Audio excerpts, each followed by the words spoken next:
You're worthless. I don't need you anymore, worthless woman. Derek's voice echoed through our living room in Fort Wayne, Indiana, as he threw my suitcase down the front steps. I stood there, stunned, watching 15 years of marriage crumble in the span of 10 minutes. My face was still hot from the tears I'd been shedding since he'd started packing my belongings with the enthusiasm of someone finally getting rid of unwanted clutter. My name is Joanna, and at 42 years old, I never imagined I'd find myself homeless because my husband had suddenly decided he was too good for me. Theodore, his father, had passed away just 3 days earlier, and Derek was already acting like he owned the world.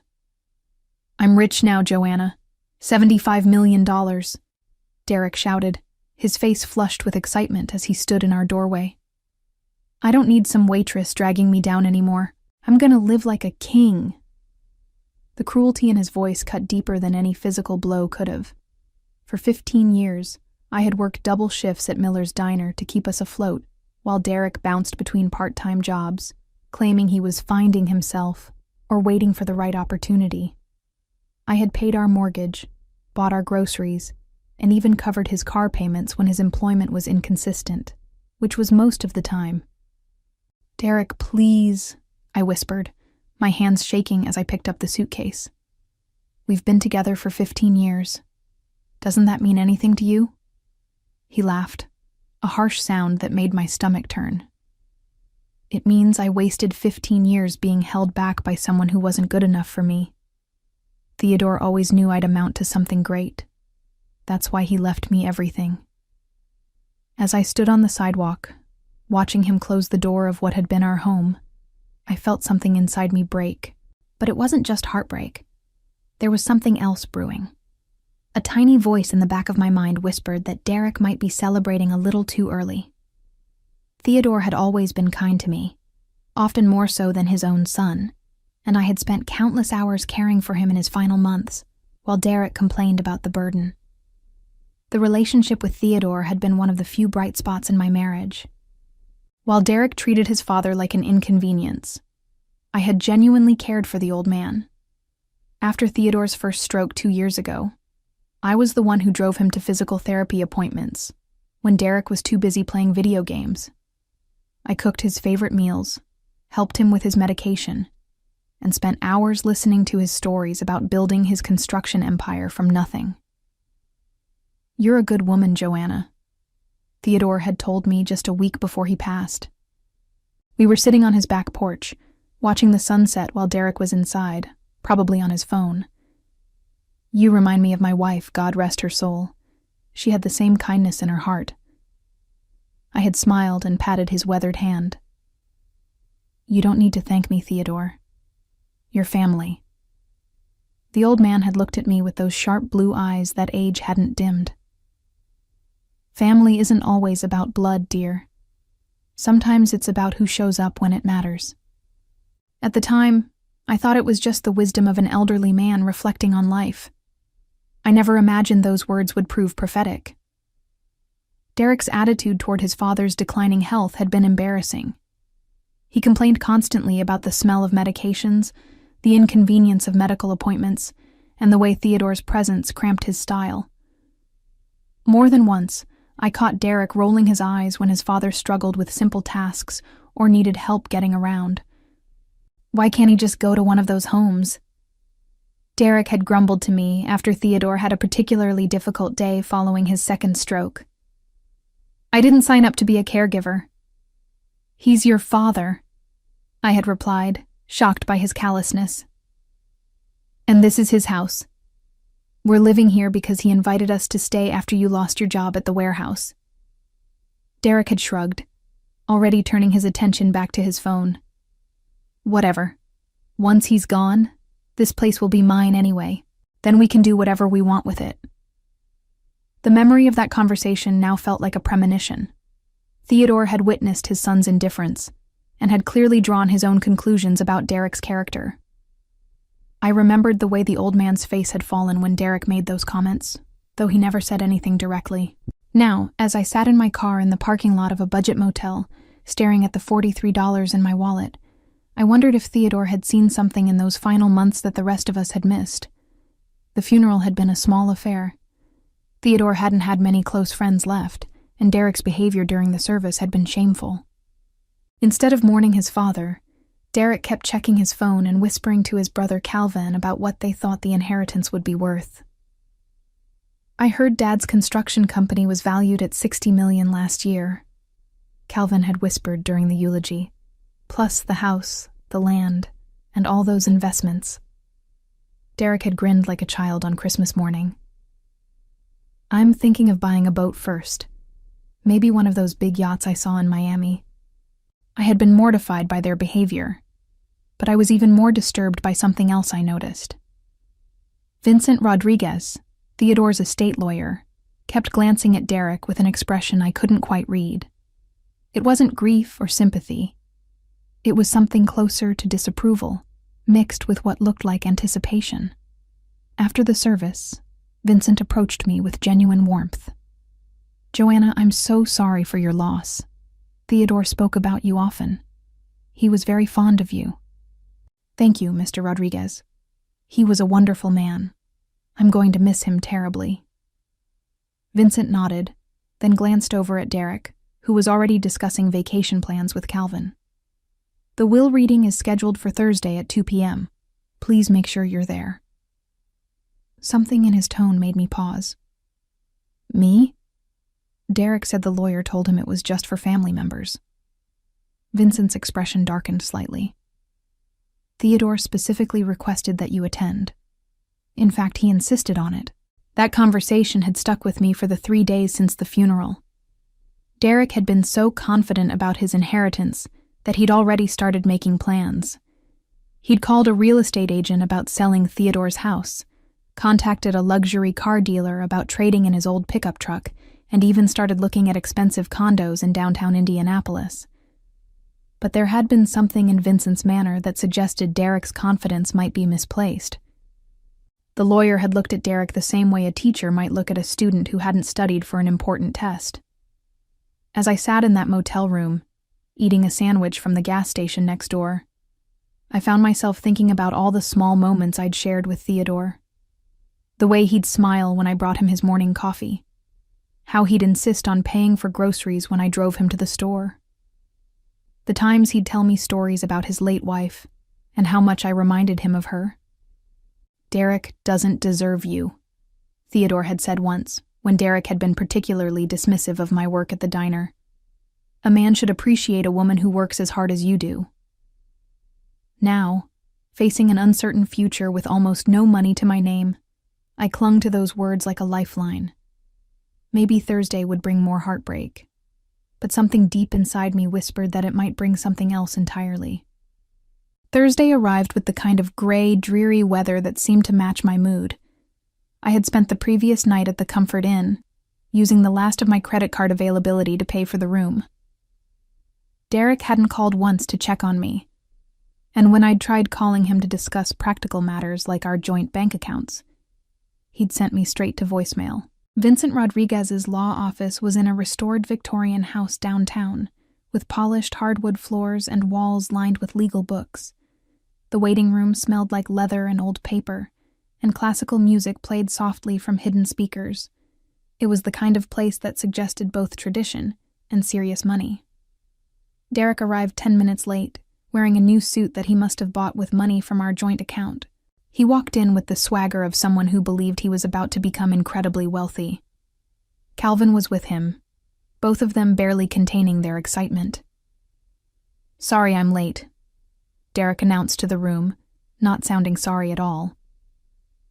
"I was on the phone with a yacht broker in Florida.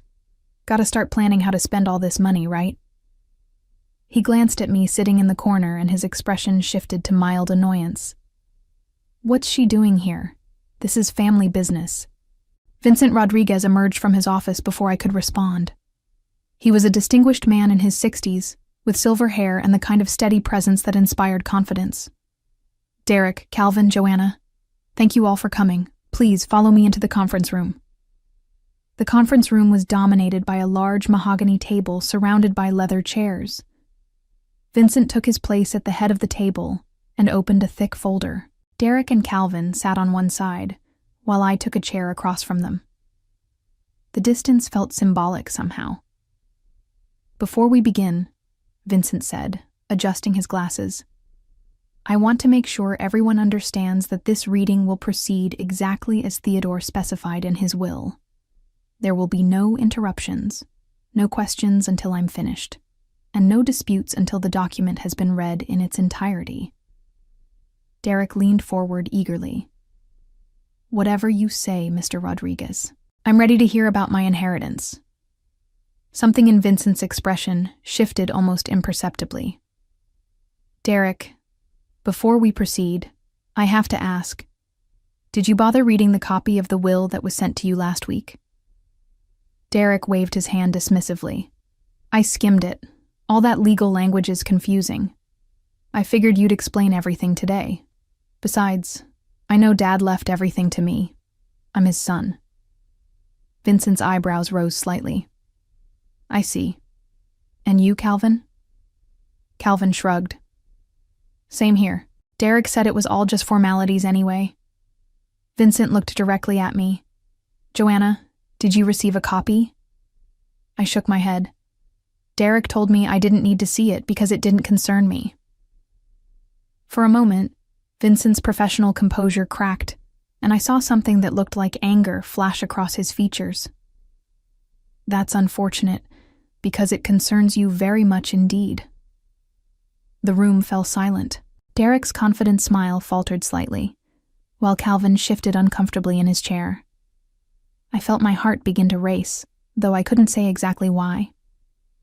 Vincent opened the folder and withdrew a thick document with official seals and ribbons.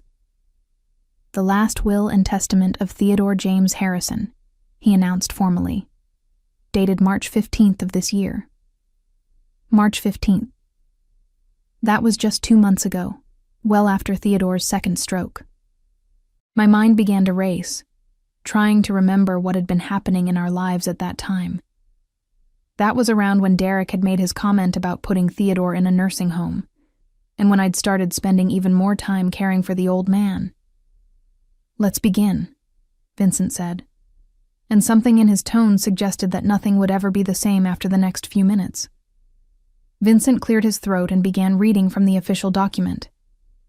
"I, Theodore James Harrison, being of sound mind and body, do hereby set forth my last will and testament. To my son, Derek Harrison, who has shown little appreciation for hard work or family loyalty, I leave the sum of $5,000 and my grandfather's fishing equipment, stored in the garage." The words hit the room like a physical blow. Derek's face went from confident anticipation to confusion to growing horror as the reality began to sink in. "Wait, what? That can't be right. $5,000? There has to be a mistake." Vincent held up his hand for silence and continued reading. "To my son, Calvin Harrison, who moved to California and visits perhaps twice a year, I leave $10,000 and my collection of vintage tools, with the hope that he might finally learn the value of building something with his own hands." Calvin's mouth fell open, but he seemed too stunned to speak. Derek, however, was beginning to panic. "This is impossible. I'm his son, his heir. Where's the rest of it? The $75 million? The company? The house?" Vincent's expression remained professionally neutral, but I could see satisfaction in his eyes. "If you had read the will as instructed, Derek, you would know that there is much more to be read. The bulk of the estate, Harrison Construction Company, valued at approximately $62 million, the family home and surrounding property, valued at $8 million, plus all liquid assets, investments, and personal property, totaling approximately $5 million, goes to someone else entirely." My heart was pounding so hard I could hear it in my ears. Derek looked like he was about to be sick, his face pale and his hands shaking. "To Joanna Marie Harrison," Vincent continued, and my world tilted on its axis. "Who has shown more love, loyalty, and dedication to me in 15 years than my own blood relatives have shown in a lifetime? I leave the entirety of my remaining estate." The silence in the room was deafening. I felt like I couldn't breathe, couldn't process what I was hearing. Derek made a strangled sound that was somewhere between a gasp and a sob. Theodore wrote a personal letter to accompany this bequest, Vincent said, withdrawing another document from the folder. He asked that I read it aloud. Vincent unfolded the letter, and I recognized Theodore's careful handwriting on the cream-colored stationery. "My dear Joanna," he began, "if you are hearing this, then I have passed on, and you are learning for the first time that I have chosen to leave my life's work to you, rather than to my sons. This decision was not made lightly, nor was it made in anger. It was made with careful observation and deep consideration of who truly embodies the values that built Harrison Construction Company." Derek tried to interrupt, but Vincent continued reading without acknowledging him. "For 15 years, I watched you work multiple jobs to support my son while he chose leisure over labor.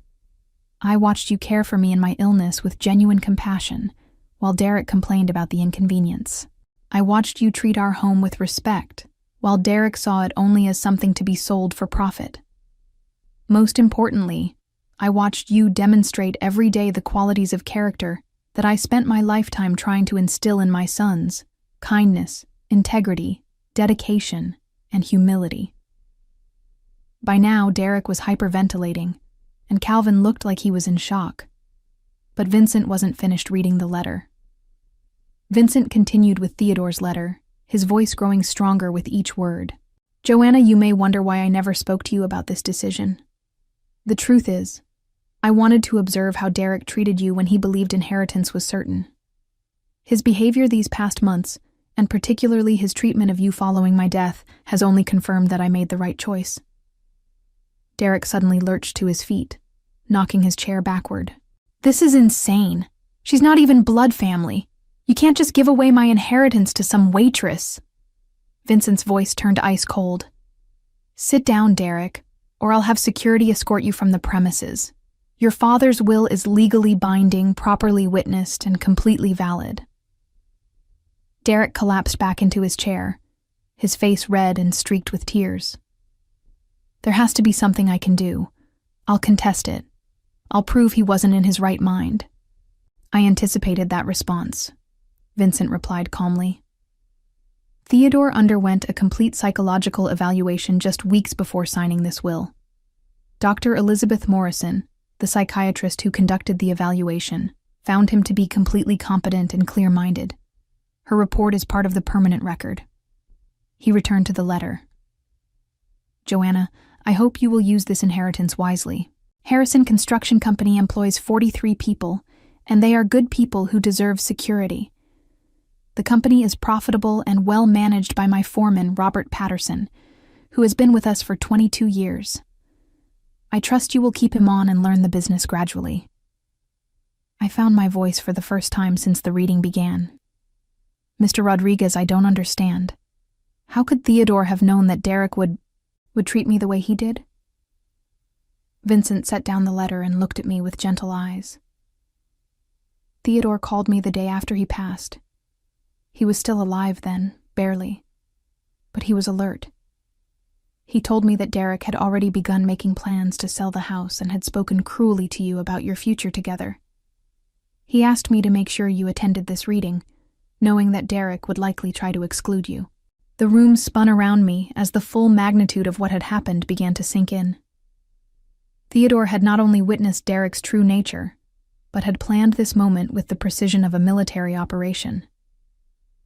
"There's more," Vincent said, returning to the letter. "Derek, if you are hearing this, know that I still love you as my son, but love alone cannot excuse a lifetime of taking advantage of others. Perhaps losing what you never truly earned will teach you the value of work and the importance of treating people with respect. Calvin, the same applies to you, though your sins are more of neglect than cruelty." Derek was openly sobbing now, the reality of his situation finally hitting home. He had thrown away a marriage and revealed his true character, all while unknowingly destroying his chances at the inheritance he'd been so confident about receiving. Vincent folded the letter and looked around the table. The will includes one final instruction. Joanna, Theodore has left you a sealed envelope that was to be given to you privately after the reading. Derek and Calvin, your inheritances will be distributed within 30 days, as required by law. The bulk of the estate transfer to Joanna will take several weeks to complete, but it is legally binding as of today. As Derek continued to sob and Calvin sat in stunned silence, I realized that my life had just changed completely. The woman who had been thrown out of her home 3 days ago was now the owner of a multi-million-dollar empire. But more than that, I had been validated by a man who had seen the worth in me that my own husband had refused to acknowledge. The revenge was complete, and Derek had orchestrated his own downfall with every cruel word and dismissive action. The aftermath of Vincent's revelation was swift and devastating for Derek. As the lawyer explained the immediate legal ramifications, Derek's world crumbled with each passing minute. The house he'd planned to sell wasn't his. The company he'd expected to inherit now belonged to the woman he'd called worthless. The $75 million he'd bragged about to friends and strangers alike had been a fantasy built on arrogance and entitlement. "I need to speak with Joanna privately," Vincent announced as Derek continued to sob into his hands. "Derek, Calvin, you're free to go. Someone from my office will contact you about collecting your inherited items." Derek looked up with desperate, red-rimmed eyes. "Joanna, please, you have to understand. I didn't mean what I said. I was just upset about Dad dying. We can work this out, can't we? We're still married." The irony of his words wasn't lost on me. 3 days ago, he'd been eager to throw me away like garbage. Now that I controlled his father's fortune, he was begging for reconciliation. I looked at this man I'd supported for 15 years, who had shown his true colors the moment he thought he no longer needed me. "Derek," I said quietly, "you made it very clear that you don't need me anymore. You said I was worthless. You threw my belongings on the lawn and slammed the door in my face. Theodore saw who you really were, and frankly, so did I." His face contorted with panic and rage. "This isn't over. I'll fight this in court. I'll prove you manipulated him somehow." Vincent Rodriguez stepped between us.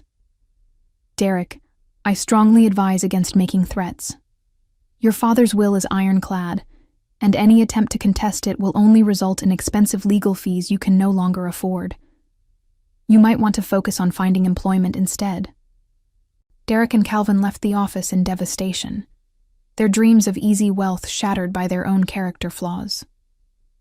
Through the conference room window, I watched Derek stumble toward his truck, a broken man who had destroyed his own future through greed and cruelty. Vincent handed me a sealed envelope with my name written in Theodore's familiar handwriting. "He wanted you to read this privately," he said, then quietly left me alone in the conference room. With trembling hands, I opened the envelope and unfolded the letter inside. "My dear Joanna," it began, "if you are reading this, then justice has been served, and Derek has received the shock he so richly deserved. I want you to know that my decision to make you my heir was not a punishment for Derek, though he will surely see it that way. It was recognition of your true worth." Tears blurred my vision as I continued reading. "You spent 15 years being undervalued and taken for granted by my son. You worked yourself to exhaustion to support a man who contributed nothing to your partnership. You cared for me in my final months with a tenderness that came from your heart, not from obligation. You are the daughter I never had, and the person most deserving of the life my money can provide." The letter concluded with practical advice about managing the construction company, and a suggestion that I consider establishing a foundation to help women in situations similar to what I'd endured. Use this gift to build the life you deserve, and perhaps to help other women find their own worth. As I folded the letter, I felt a profound sense of closure. Theodore had not only secured my future, but had validated every sacrifice I'd made during my marriage to Derek. His final act had been one of justice, recognizing true character over blood relations. I walked out of that law office no longer as Derek's discarded wife, but as the owner of Harrison Construction Company, and the architect of my own destiny.